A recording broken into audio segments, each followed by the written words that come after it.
It has been a rainy and chilly couple of days here in late April of Minnesota, so I decided to come out back and take a walk along this creek here and see what native plants are coming up.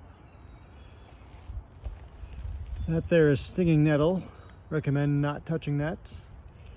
Got some Virginia waterleaf coming up. They'll start blooming here in a few weeks. Couple small patches of columbine. When that flowers here in a few weeks, it'll be a source of nectar for bumblebees and hummingbirds. Got some violets that are starting to bloom.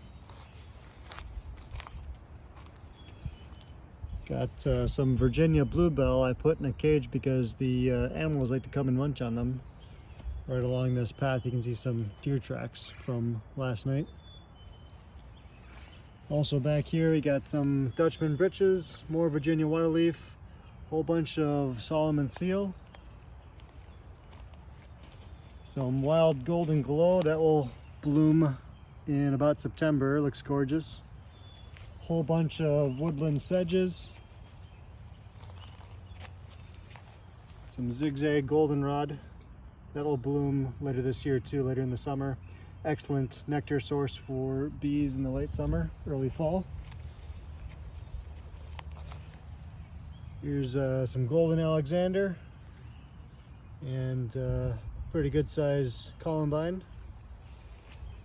Check out this tree. It is growing straight sidewards and then dips down into the creek. Probably the most peculiar tree I have growing in my yard. And back here I noticed a whole bunch of baby jewelweed coming up, which I think is pretty neat. Another good sized patch of Virginia waterleaf.